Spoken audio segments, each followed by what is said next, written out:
Okay, so we're ready to start this session. So we have two speakers with us today. Tino Diaz, who is actually he works here at UVU, but I don't actually know where he is, so he can tell us when he gets back on. But he's the Educational Opportunity Center Director here at Utah Valley University. He's a Ph.D. student at the University of Utah studying the critical rhetorical strategies for Latinx and Pacifica youth in community coalition building and educational navigational processes. He teaches a public speaking course as well at UVU, utilizing hip-hop pedagogies and indigenous knowledges to center the discourse of communities of color as a resistant discourse to public address. You know, I've had trouble reading a lot of the names for people at this conference, but I think that sentence was one of the worst deliveries I've given so far. He has a family of two sons together with his wife. And then our next speaker is Daniel Hernandez, who's a descendant of two tribes that I'm going to let him pronounce because they're not French. On his father's side, and of mixed ancestry on his mother's side. Daniel also acknowledges that his first teachers were his parents. He's a local to Rose Park in Salt Lake City. He's married with 4 beautiful and healthy children. He's earned his bachelor's degree in anthropology and an MED in education, culture, and society from the University of Utah. Currently, he's a Ph.D. student candidate in anthropology at the University of Auckland in New Zealand. So he's coming to us from New Zealand time, and he can tell us what time it is in New Zealand. So I'm going to turn the time over to them. Okay, thank you. Can everybody hear me? Can I get a nod really quick if you can hear me? All right, hi. Good to see everyone. I'd like to go ahead and kick things off. Like was mentioned before, my name is Agustín Diaz, but I just oftentimes go by Tino. And we're here to present on a few things that we would love to just talk about from our own personal experiences, and we'll go back and forth on that. And you'll see us actually pop in and out with our presentation. We'll share a screen, and it'll have some information on there, some images that we want to make sure we focus our discussion on, and then we'll go back to just seeing us. We'll go back and forth in terms of conversation with the presentation, and then with the dialogue that we hope to actually get moving forward. And then that's really it for me, and I'll let Daniel do your thing, brother. All right, Sakat and Kia ora. It's 9 a.m. Here in Aotearoa in New Zealand. I'm happy to be participating even from afar. Tino didn't really give me a choice in it, and so I'm here with him doing this, but grateful for the opportunity. And just wanted to also acknowledge the First Peoples of Utah, the Ute, Shoshone, Goshute, Paiute, and Diné Navajo people, and just give you all a warm welcome and hello, Tsakat and Kia ora, and looking forward to talking about this a little bit more. Okay, sounds good. And thank you for the protocols for recognizing the indigenous peoples of this land. And we're very, in many ways, we still today are strangers to it. We are guests in many ways to these places, and so we do need to acknowledge those locals of this ancestry. Now, I'm going to go ahead and share a screen really quick. And that'll allow us to really view what it is we are trying to share. And Daniel, if you had to introduce that, that'd be great. All right, so we decided just to, due to the distance and calling in, just to combine our presentations, and we've titled it Lamanite Dialogues, Indigeneity, Identity, and Lived Experiences. Do you want to go to the next one, Tino? I know we've got a delay. I can see we've got a little bit of a delay with the video screen, so we'll try to leave things up long enough so it'll catch up. But I'm going to go ahead and read from the introduction slide. So we're going to be drawing from autoethnographic reflections, and so drawing from kind of our lived experiences. So we're not necessarily tackling doctrine or policy directly, but as we experience them socially within our upbringing, and drawing from Dr. Brayboy and his tribal critical race theory.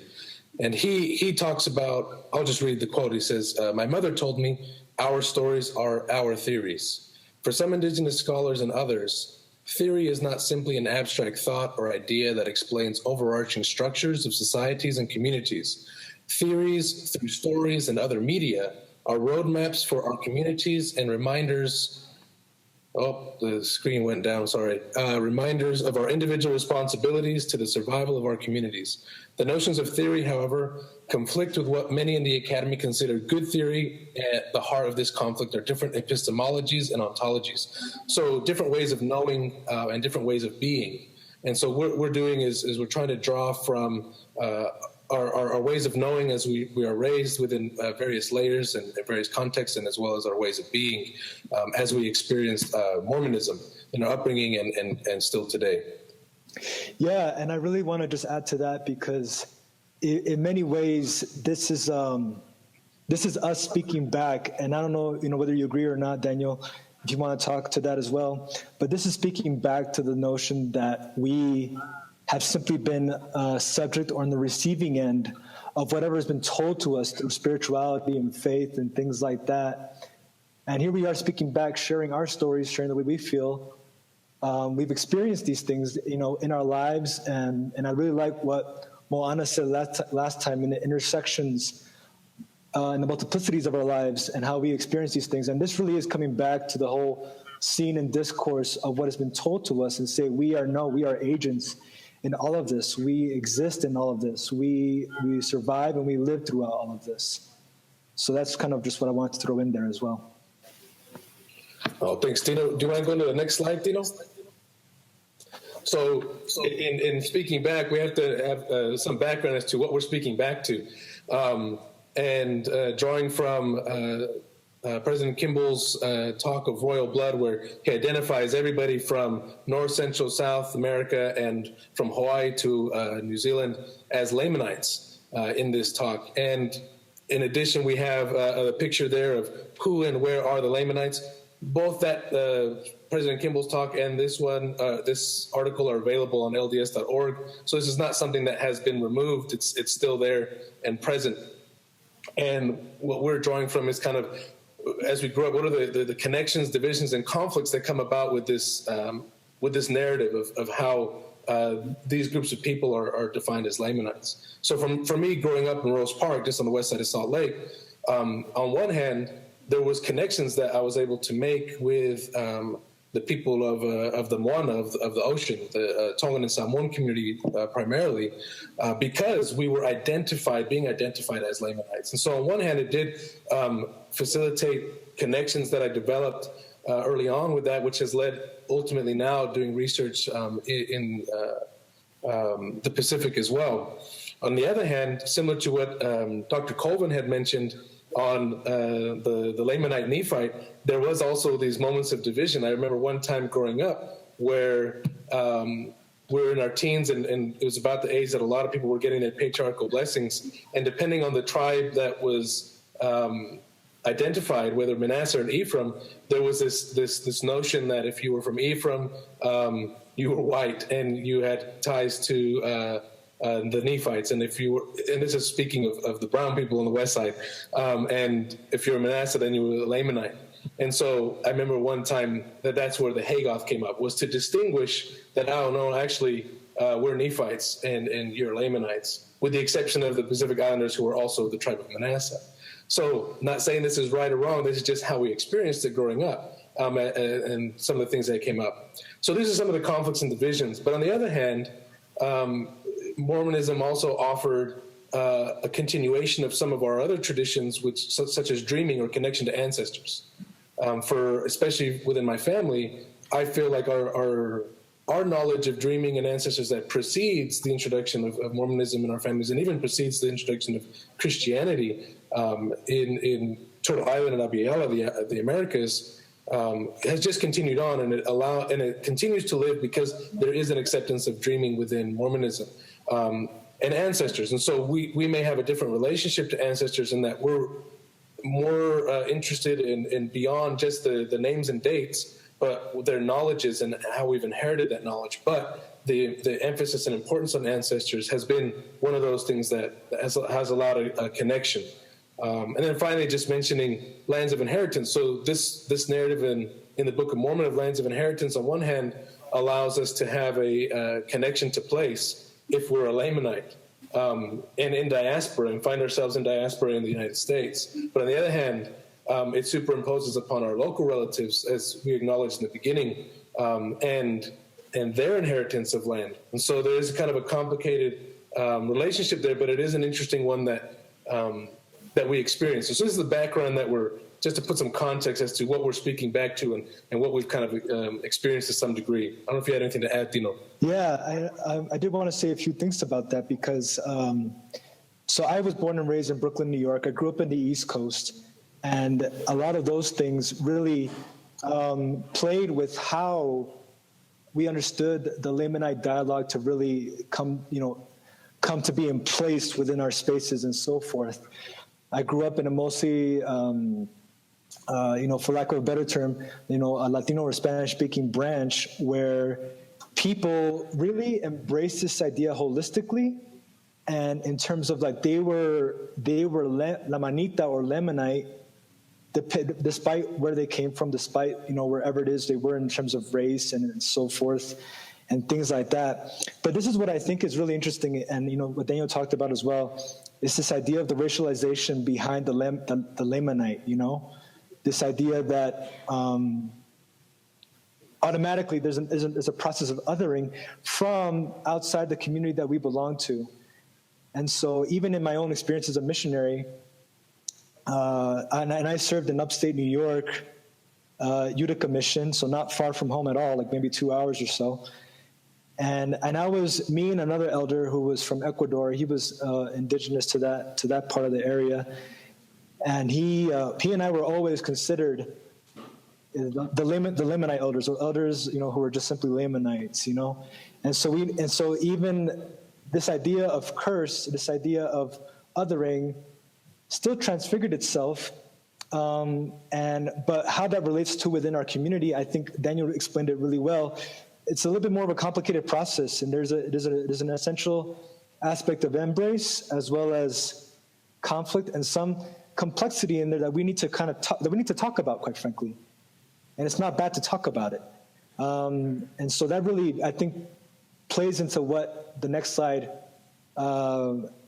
actually speaks towards right there. You want to put up the next one, bro? Yes, sir. All right, so the next one, we're looking at some of our lived experiences and what we've called the conflicts of shared faith. And one of the things that I draw from is pre-contact any regional or tribal conflict where we may share locale as sacred spaces, even if we're in conflict with each other. And so I kind of see Mormonism in that way at times, where it may be the sacred mountain that many of us share, but we may be in conflict with each other as we share that mountain. I don't know if that makes too much sense, but just to try to get that point across. But one of the things I remember just growing up, I think, is there's always these tensions. And so navigating between the things that are allowed and accepted, and then negotiating when there's these points of tension. And one of those for me was with the word of wisdom. And not the don'ts, but focusing on the do's, because a lot of times I feel like that's not focused on. And, when it talks about, grains are good, corn is for cattle, those types of things, for me, there was always a point of tension because I knew that we're the corn people. We refer to I was born and raised in the States, but my family's from Ishimuleo, also known as Guatemala. And that Ishimuleo literally is corn earth.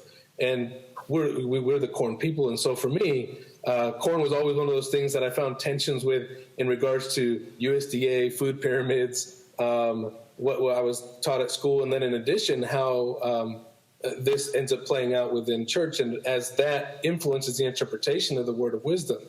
And so knowing that, ancestrally and even today, corn takes up a huge part of the diet in Mayan tradition, arguably 70%, looking at archaeology, and we were really healthy people. But corn's not a grain; it's a grass, and that was one of the things that always rubbed on me, because it's treated as a vegetable in the U.S. context and in many other contexts.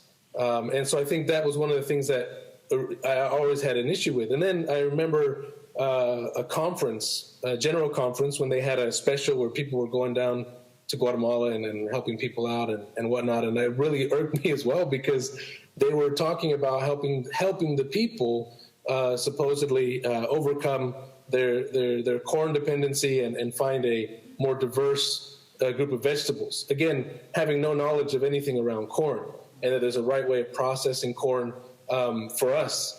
I mean, there's over 40 words for corn in the Quiche language alone. That's just one of the 22 Mayan languages in Ishimuleo. And so that to me was one of the things on the do's of the word of wisdom that I kind of struggled with. So there was always a tension and a negotiation growing up. And I think, that's something that has always been I've had to look at the Doctrine and Covenants in a sense, in a metaphorical sense, as well as other things. So what are the principles there? Being balanced and moderate, but I had to look at it through staples, and then taking into consideration plains, indigenous relatives from the plains, where their diet may have consisted at this time in the early 1800s of almost the same 70 to 80% of wild game, or in the Arctic, where it's the same percentage of sea mammals, or in the Pacific, where there was no grains, there was root crops and tubers that were the staple foods. So what about those things? And so that was always a kind of a conflict for me. Anthropology just gave me language that I could speak to that. But for me, I think that kind of helps in framing the lived experiences that we have. Is we have to reinterpret constantly. And for some people, that might not be an issue because they just see it as universal. But that's coming from a European settler colonial context. So when we see the word wisdom, for me, that's all I see is these commodities that are available to European settlers within a colonial context, and doesn't speak to our knowledges of food and our experiences that go well beyond that. So looking at it in the case of principles or lessons rather than as a literal example. I probably said too much there. Tino, what's your, do you want to go to the next one? I want to actually throw in a little bit about that too. So you kind of see the same thing happen when it comes to other groups and other places. And for example, the Dominican Republic, Malta, it's deep down south, mate, the indigenous bebida over there.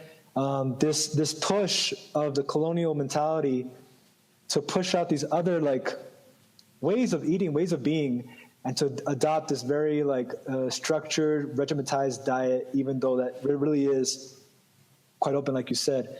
But we can go on to the next one right after that. So clans, extended family. Do you want me to do that one? Oh, I'm good, brother. You could talk about that all day.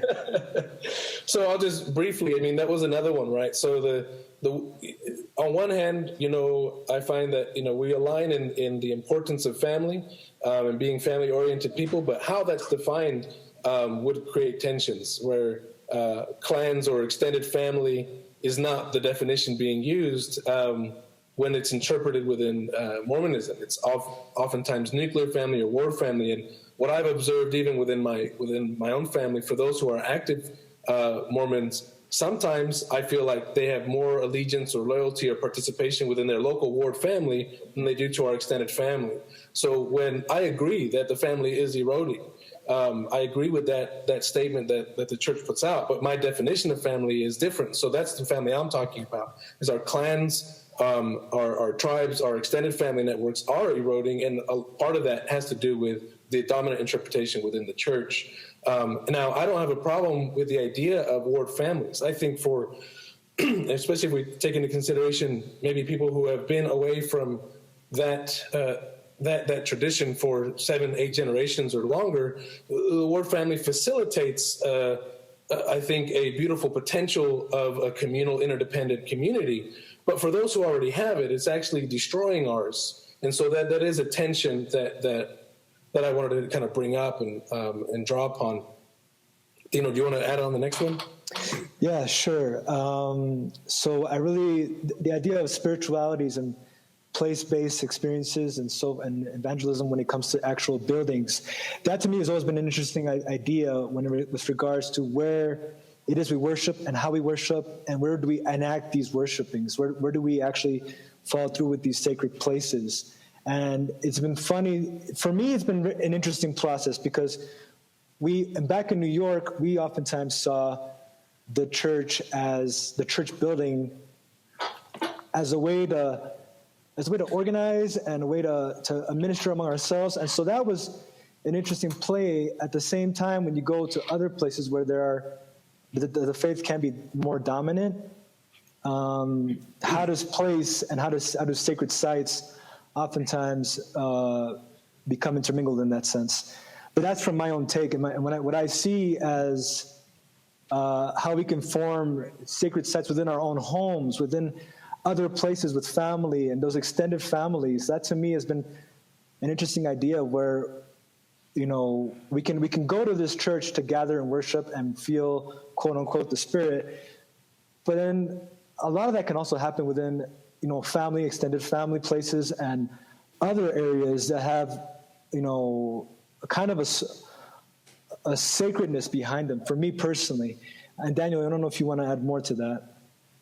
I'll just say one point with that, where again the interpretation here is where the tension comes about, and I think although I enjoy ritual in any format, especially as an anthropologist, I enjoy and appreciate that in whatever setting, including Mormon temple ritual.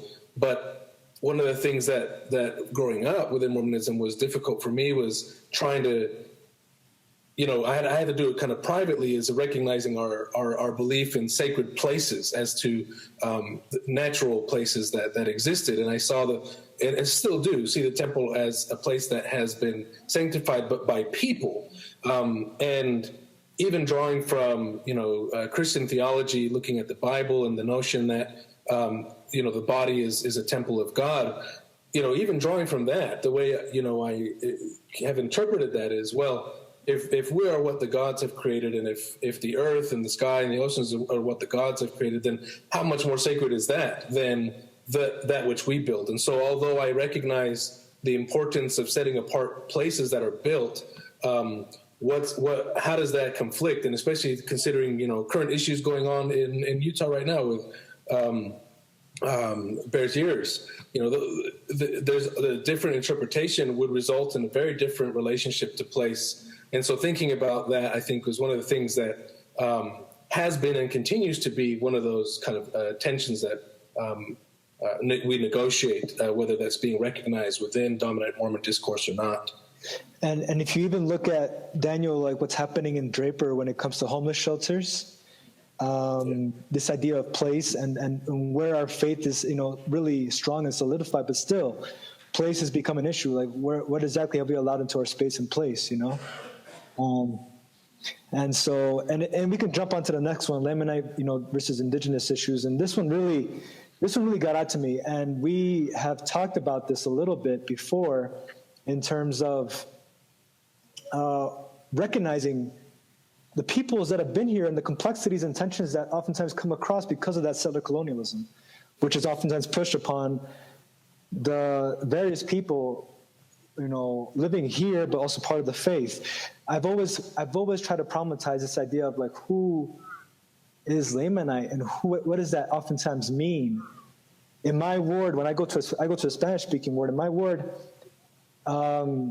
everybody from the European Latino to like, somebody else, to maybe even the Afro-Latino in our ward, loves to claim this idea of the Lamanite, But who does that erase, and who does that include? I think become issues in terms of tension and complexity and things like that. No, I think that's good for me. The belief of Lamanites blossoming as a rose, and the policies or actions that have been taken in the past to have that come about, I think is really interesting because. For me, if we just run with that for a moment, why, what issues are being tackled and who's deciding how that's to be? Because if we want to help Lamanites blossom as a rose, and we take Lamanite as a metaphor for indigenous peoples, then can we help get the land back? Because that's really the deprivation of socioeconomically and psychologically and historical traumas, et cetera. It's all tied to land and place. And so that's not one of the things that I notice when they say let's help Lamanites blossom as a rose. I've never heard a discourse of let's help reconcile in regards to land theft. But that's not, something that's brought up, but that's something that we think about when we think about land and when we think about this notion of taking Lamanite, and instead of looking at it as a literal sense, but as a metaphor for indigenous peoples, and pushing to some of those things. I wanted to mention briefly the two, I don't know if you can put the slide back up, Tino, but the pictures on the side of this one, it had to do with General Conference speakers when they were allowed to use native languages, and then just a year after when that was taken away. I think kind of, again, it speaks to the questions that we raise of, if is language really about teaching, having gospel knowledge, if you will, available to people in the language of their heart, or is it about conversion? And then once you're converted, then learn English, and then that's no longer available. And I think this kind of spoke to that, because it seems to me that there was an inconvenience to have to deal with what people that speak other languages always have to deal with when they tap into General Conference. I don't know if you want to add something on that, Tino, before we go to the next one. Yeah, I think it's a great point, especially when we come to our next point with global community, connections and local diversity, erasure, and things like that. Everybody want to be a Lamanite, but don't nobody really want to be a Lamanite, is what I kind of get, in terms of like adorning us as the process of the future, where the Lamanites will blossom as the rose. These are the people of God. And yet having current policies and even infrastructure that doesn't support that notion, quite frankly. You can get into this with immigration, with indigenous rights of land and property, and so much of what is happening, but that never gets problematized or never gets talked about, quite frankly. And I think that does a really good job of jumping into what we're going to talk about next in terms of missionaries, colonized becoming colonizers. You want to lead that one too, bro? Yeah, sure. And so I love the picture on the side here, because the picture is exactly what when I say that, everybody want to be a Lamanite, but nobody really want to be a Lamanite. That's exactly it. Like adopting and co-opting the spirituality and narrative of these people who were considered, spiritual up to a certain point, pulled away from their depravity, from the savage ones that they came from, and even in terms of race and class and colonialism, just really being mixed into there. And I think of a lot of this when it comes to my past mission experiences, to the past experiences I've had in terms of, why is the Lamanite label placed upon me, and whether I choose to embrace it or not. And that's a sense of complexity that I always constantly engage. But also the experiences I oftentimes have in my mission, in terms of we try to be like these people, but at the same time we have missionaries who, antagonize that or just play with us in terms of individual versus communal notions of how we give back, and how we give back to our communities, how we give back to our faith, and those power relations really haven't changed, is what I'm trying to say. They are just more embedded, more thoroughly in the faith, in the discourse of how the faith plays out, in the culture of how the faith plays out. And we need to really talk about that, quite frankly.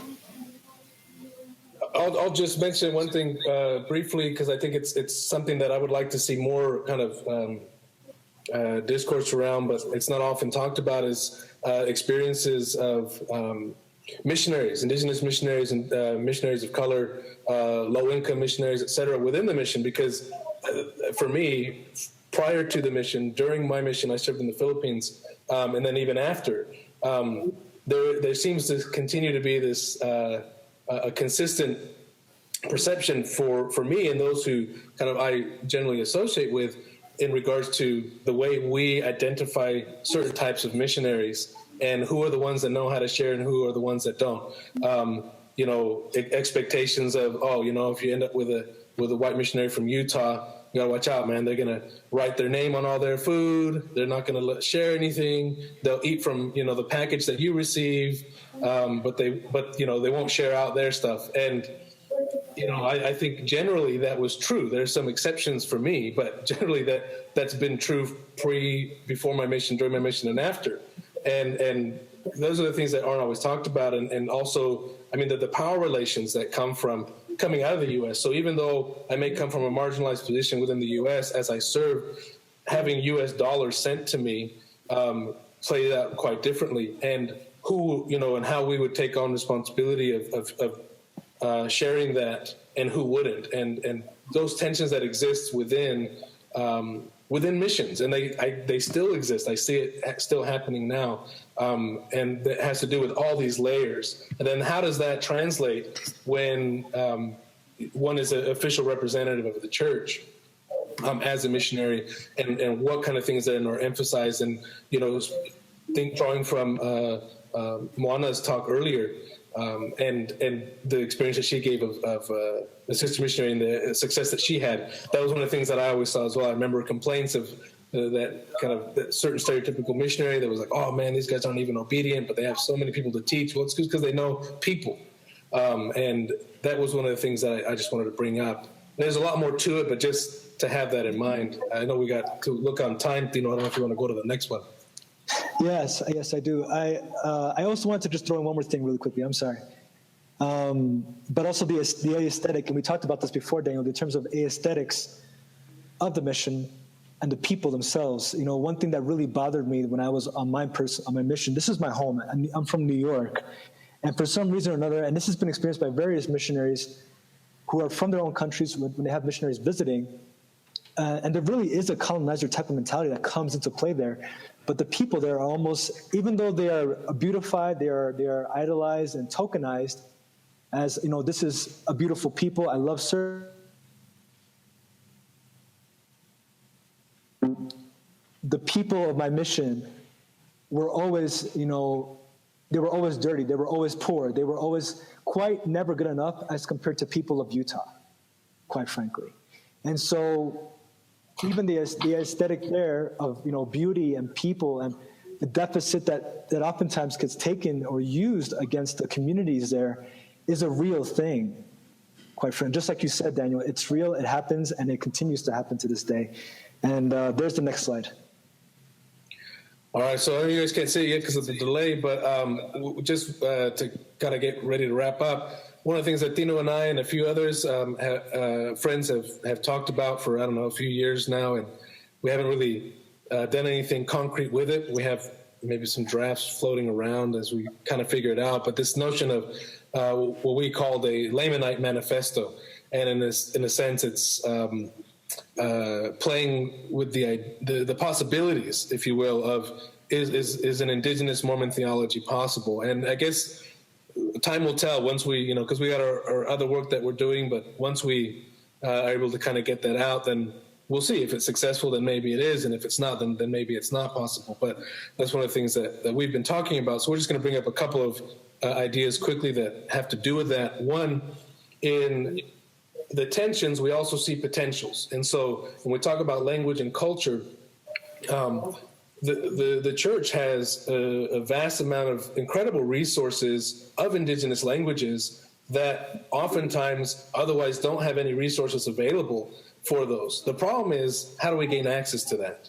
Because it's made accessible to go and preach the word for missionaries, but then what about the diasporas that are part of the global economic forces that push and pull people to and from places, the colonial and imperial forces that have historically done that and continue to do that. And for me, I see that although it's a tension at the moment, I do see a potential where if these resources were available, even just beginning in Utah, there's so many communities that I think would be interested and would benefit from having access to the language and cultural resources that the church has. And then, frankly, who do those belong to? So notions of intellectual property, the church is quite good at coming down on anything that they have IP for or copyright for within the dominant legal framework. But within our notions of intellectual property, they don't always have to deal with money, but that knowledge comes from particular communities, and in my thinking should remain accessible to those communities primarily, and maybe even extend beyond that. I don't know if you want to talk about the next point there, Tino. Yeah, there's a few things I just want to say about that, and then I'll quickly move on. But for me, the whole anti-capitalist and decolonial aspects are really part of an indigenous Mormon theology, because they are indigenous ways of being. They are indigenous ontologies, quite frankly, and resistance pieces. And so when we have anti-capitalist scriptural narratives, we're talking about people who, eventually got to one point where things were being shared, where there was a communal type of existence that was happening. And this is not uncommon to indigenous ontologies. This is actually part of that framework. And so reclaiming that, I think, to me, is critical, and highlighting that as an actually indigenous way of being is more important in that sense. Decolonial, this is all a decolonial act, of course, but even including gender, and I'll just quickly segue into that, even including gender into that aspect as a decolonial act is important, because that whole of women and divinity and spiritualities must be filled. Those are indigenous ontologies, indigenous epistemologies that really make up our theology, and yet they are indigenous in that sense. They are not simply Western. This is a reclaiming of what it is, who we are, where we are, and when we have become, quite frankly. And then, Daniel, you can go ahead and take it off. So I'll just finish off with there where, again, we've just brought out a couple of points of some of the things that we've been thinking about in this, but that being said, working with what there is one point, because we do believe in being practical. The other hand is also filling in the gaps, because looking at, the scriptural narratives provides these potential room there for looking at decolonization through lands of inheritance and marshaling, together and things that are all common among them and those notions. But we do need to fill in the gaps in regards to gender. Drawing back to the earliest slide of our stories are our theories, I'm not going to tell the story, but an aspect of Mayan creation is the role of women within that. It is our first grandmother who actually makes us out of corn. And not only is it the role of women within our creation stories and within our communities, but also anthropocentrism is something that's very common within Western thought, which is people-centered. So in that story, too, the animals are the ones that gather the 4 colors of corn, and then that she grinds the corn and makes us out of it. There's a lot more to it before and after, but just to kind of put that out there. So we're trying to work from what there is within, but also filling in the gaps of what's absent within scriptural narratives, et cetera, that come from a particular cultural context. And I think that's kind of our point, is when you're not of the dominant culture, you see the culture in all these things. These are not abstract or these are not universal norms for us. These are culture that is very identifiably as dominantly Euro-Americentric. And so for us, we see that as such, which is why we don't have an issue complicating that and saying, actually, there's a different way of looking at this idea or this principle or this particular belief. Do you want to finish off with that video, bro? Yeah, and so I'll go ahead and share the screen again. We have a quick video that I really wanted to share. I spent all night making it, so I really hope you enjoy it. It actually just lasts a few seconds, so 3 hours of work in a few seconds. But still, I think it really, and we could talk about the video, but the video really just, in a mix of comic or interesting ways, speaks exactly to what we were referring to, especially with contemporary issues of today. So we'll just go ahead and play that.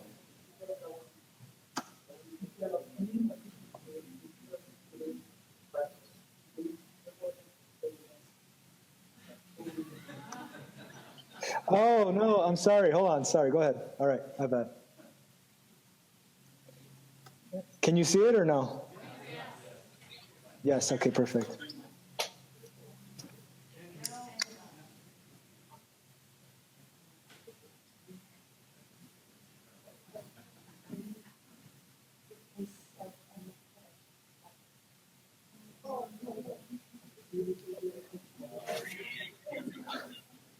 All right. Besides the creative Powtoon sponsor, I don't know if it's possible to take questions if we ran out of time or anything like that. But what are some? I guess what I don't know. What are some thoughts behind that?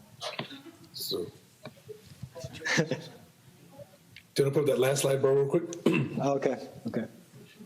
So I don't know if you guys could pick up on that image, but the video was kind of inspired by that dominant painting of Samuel the Lamanite. It used to be in the Book of Mormons that were handed out.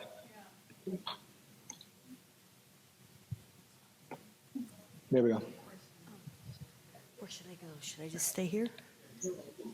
I have a question for you. I teach world religions at Brigham Young University Salt Lake Center, and I use a BYU customized text that has a beginning chapter by Mauro Properzi, who teaches world religions at BYU, and he quotes it's a wonderful chapter about how Mormons need to be more open to other religions, and it quotes all these prophets on saying that we'll take your truth and bring it to us, and we'll add it to our truth, and things will be wonderful because we have more truth.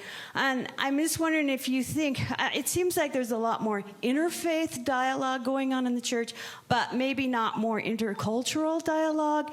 And perhaps what we need to do is apply the same principle. You bring your beautiful things, you bring your culture, you bring your truth to us, combine it with us, and we have something more. Or is that threatening because, I don't know, does it need to be a little separate so it won't be diluted? I don't know. I'm just asking that question. You know, I think you would be a great responder to that question, Daniel. all right. I've never really had a problem with that idea of you bring your truth. I just haven't seen it play out. At least institutionally, I don't see it play out. From if we just look at, for example, when we go back to our missions, what are we wearing? And for the men, it's white shirts and ties. And I remember seeing, just even if I would encourage local people to wear their clothing they wanted to, their barong. It's what the men will wear in the Philippines, and it's one of their formal attire. Some would wear those, but many continually felt that wearing a white shirt and tie was even better. Like, there's no doctrine associated with that, but there is policy, because that's what you're supposed to wear as a missionary. And just our presence alone within that is not necessarily saying bring the good that you have. It's saying, oh, this is good and we'll tolerate it. But just by the continual presence of our uniform is not allowing for that truth, if you will, to come in. And so I've never really had a problem with that idea. I just don't see it happening, at least institutionalized, in the way I'd like, and that would be the same in church education system, with seminaries and institutes, and et cetera. But I don't know. I mean, those are just my initial thoughts. And I think I really want to I wouldn't mind diving into like the actual pedagogical accounts of that, because we look at pedagogies within the church, and sure, we've had a recent change when it comes to what we teach youth and how we go about teaching youth. At the same time, there are certain things that aren't problematized for specifically students of color or even indigenous youth, Those things still have yet to be problematized, talked about, and touched upon. And so when we come to looking at, Lamanita or Lamanite for these kids, where is the room to talk about that? Where's the room to actually say, and the material and even the discourse around that we can actually say, let's talk about what this means and how does this really apply to all of us? And maybe there isn't even an indigenous history behind that, That's always interesting, because when I taught Sunday school for youth, sure, I would include Marxist theory once in a while. I thought that was fun and cute, if anything. But if anything, I used to love working from Paulo Freire's work in terms of critical pedagogy. There needs to be a critical pedagogy handed down there, quite frankly. And I don't think that's really still happening to this day, to be honest with you.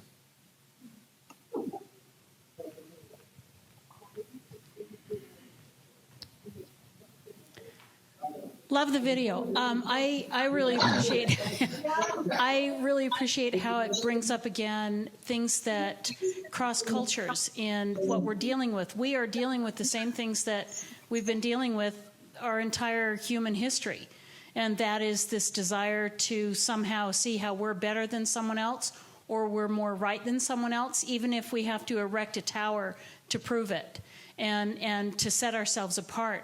And so I really appreciate this reminder that the power in our stories, the power in our history, the power in our scriptures is to look at the things that we keep dealing with over and over and over again and try to learn from them and to place them in a very contemporary way. I appreciate how you took what technically in whatever our truth claims or our appreciation of symbolic learning or anything is something that applies to us today as much as it might have applied a couple thousand years ago with different names on it. And to be aware of how we're doing that and how it destroys us or how it's an opportunity to see each other. And so in that context of, because I think the video is really powerful in that sense of we recognize the wall. We recognize Samuel the Lamanite on the wall. We recognize the Tower of Ramshampton. And we recognize how it can really pierce us in contemporary times because it is now. And it's happening again. And knowing that our whole story of the Book of Mormon led to an entire destruction of civilization in what we consider the true civilization in whatever way you want. In what ways can we bridge time and space and help see this is true in the sense that it's a human condition. What are we going to do about it now? Tino.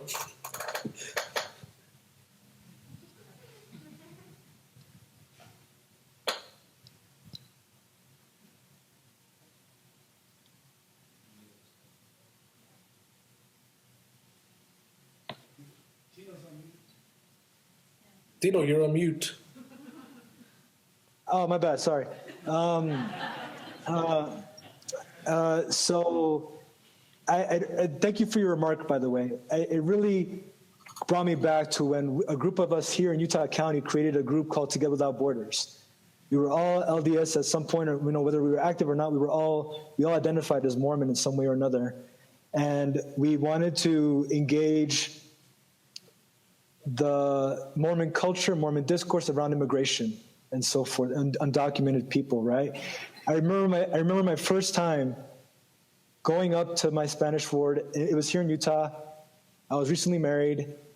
We had kids and everything. And I remember there was a bunch of stuff going on with the SB 1080 with Arizona. And I went up to the pulpit and I said, hermanos, hermanas, brothers and sisters, we have to talk about this. Half of you are dealing with this in our ward. We must react. We must organize. We must begin to protect ourselves and protect each other. There are other people in our communities who will suffer. We must help them out. And then at the very end of my testimony, when I got down, I got so many brothers and sisters who said, "Oh, brother, I can't believe you said that. That was awesome. Thank you. Oh, brother, you weren't scared. How could you say those things and not be scared?" So even in those places where these things ought to be looked at, addressed, the humanity of our communities, of our congregations, are being silenced at the same time. And it was funny because they were terrified because there was a stake presidency also there too. How that happens, we need to begin giving room for stories. How often do you hear stories about undocumented LDS members that are not they just got deported and their church and their ward really rallied around them? That was maybe 1 or 2 times I heard about that. Maybe an undocumented missionary who was deported at the airport. That happened once, But where are those stories of people who exist in these spaces and what they deal with, besides just the refugee? We love to term them as refugees, but that's a really safe way of terming them refugees by voiding the political and legal aspect of it. We need to say we have undocumented members. And we have to talk about that. We have to begin stories about that at the same time. But those stories really shouldn't come from those of us who had those privileges of staying here and being safe. They really ought to arise when the undocumented community is ready to arise to speak about that. Now is maybe not the best time, maybe in the future, maybe later when political heat goes down, but those things ought to be looked at, in my opinion, when it comes to storytelling. That's one thing, I agree.